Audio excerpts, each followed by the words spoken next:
So I hear you guys want to hear about creatine. Well, steroids too, because that's in the title. Now, which one is causing me hair loss and which one am I using? Take a guess, check out my physique. You guys are like the natty police or the PED police. But yeah, making gains these days. I feel pretty big.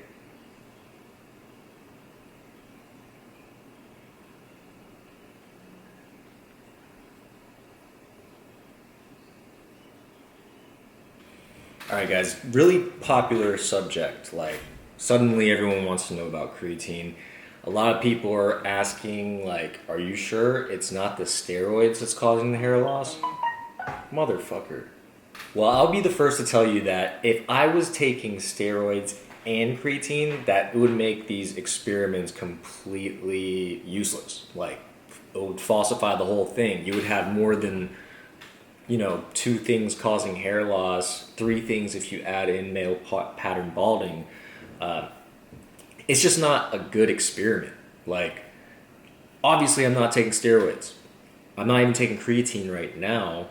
And the reason why I'm not taking it is because I prefer that more chiseled, dense looking muscle that we're gonna go over later in the video. But to summarize what I've been going through this past year's worth of time, I was taking a ton of creatine. I did a video on 50 days consecutive use of creatine from my sponsor, One Up Nutrition. And they only have about 3 grams of creatine monohydrate in there. Blair, stop. And then they've got about 2 grams of creatine HCl and then an additional one, which is creatine citrate. Now, when I was taking that, I wasn't experiencing any hair loss.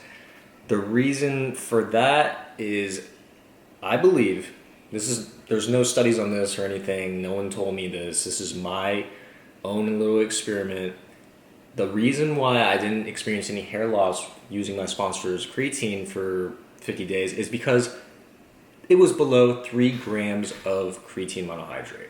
So I believe that's the sweet spot, and One Up Nutrition is such a good supplement company that I believe that they knew that 3 grams of monohydrate was that threshold, was the limit. Like, you don't want to take more than that because it's probably going to, one, deteriorate your hair quality, which a lot of people were noticing.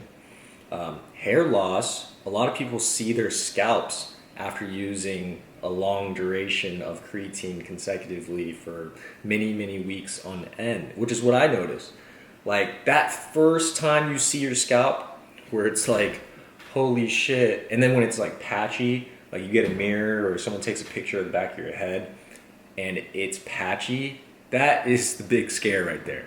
I'm telling you guys, 50 days of 3 grams of creatine monohydrate. I believe I was working out like every day. So that's a good signal that 3 grams of monohydrate is actually a good limit, because before, like, this was 2 years ago, guys. Like, the video I got 100,000 views on, that was 2 years ago. So this is like 2 years in the making, reading comments, testing stuff with creatine, using it for 50 days, shit like that. Before, when I first started YouTube about 3-4 years ago, I was trying to take as much creatine monohydrate as possible.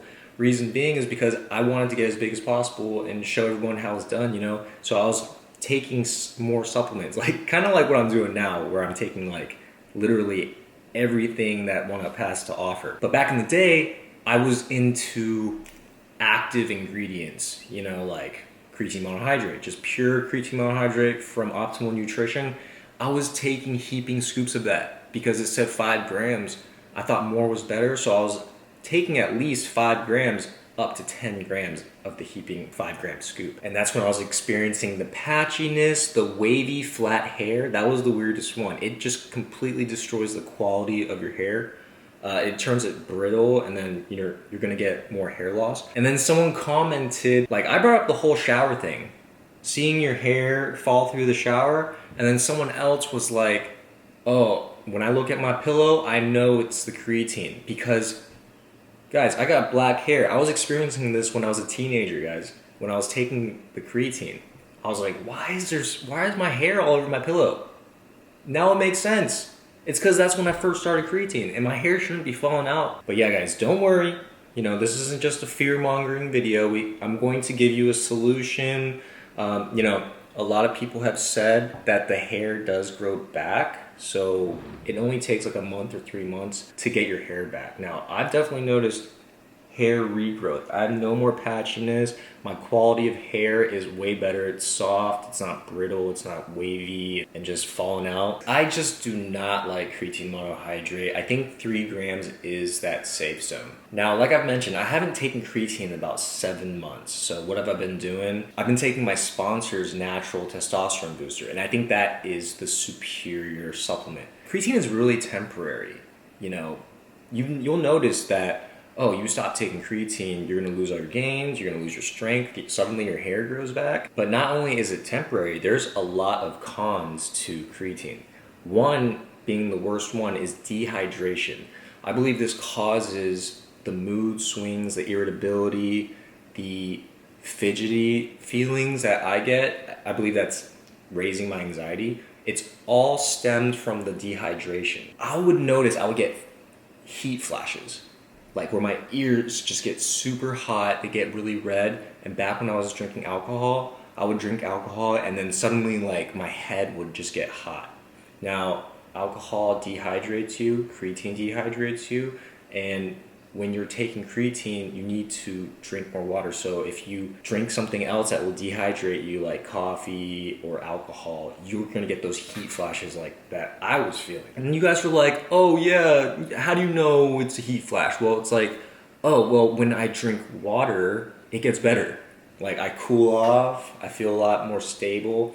And that is the con of creatine. Like you have to be on top of it. You have to drink water to feel better. Now, if you're trying to hit calories and you're eating and, you know, extra liquids is not going to help with the calorie intake. You're not going to meet your target.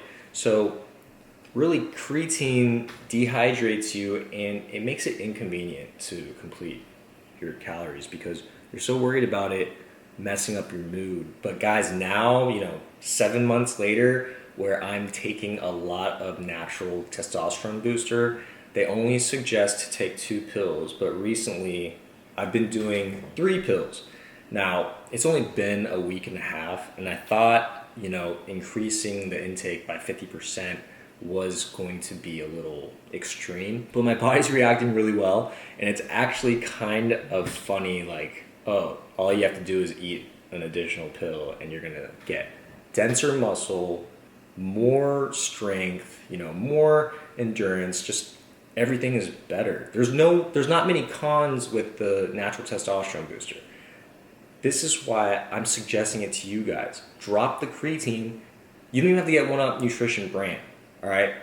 Obviously, I love 1UP Nutrition. It's like super high quality products, like hands down.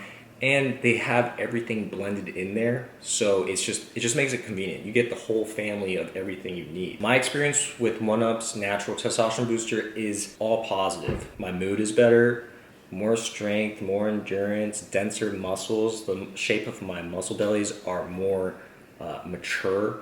I mean, obviously it's due to what? The boost in testosterone. Testosterone, even women, we all need testosterone to develop muscle. So what does creatine do? It doesn't really raise testosterone. So really, creatine, it just inflates it. I mean, you get more strength and stuff like that, but you don't get that chiseled, dense, hard muscle where you're looking shredded, full, and muscular. It's just a completely different look. You guys know what I'm talking about. The gym bros that are all fluffy, they got the gallon jug of water. You look at them, you're like, yo, this guy's taking like 10 grams of creatine and he's got no shreds whatsoever. He needs to lay off the creatine type shit. We know what that creatine looks like. You look like a damn Michelin man. So literally all pros with the pro test. So like, I got nothing bad to say about it. Like, it's not even making my hair fall, even with 50% increase of the suggested amount. So that tells you something, doesn't it? Don't even buy 1UP Nutrition's natural testosterone booster. Like, I really don't want your money at all. I just want to help you guys. Go find a natural testosterone booster. definitely try One Up Nutrition's. Go get that instead of creatine. Thank me later. Hit the like button. I want to know the video ideas you guys got for me because I can make a video just like this. Anyways, guys, hope this wasn't too clickbaity for you guys. Like, I hope it was helpful. Hope it helped you make your decision. Are you going to drop creatine? Are you going to take creatine? Are you going to take a natural testosterone booster? Are you not? Thanks for watching. I will see you next video. Peace. Hey, you guys fucked my video up.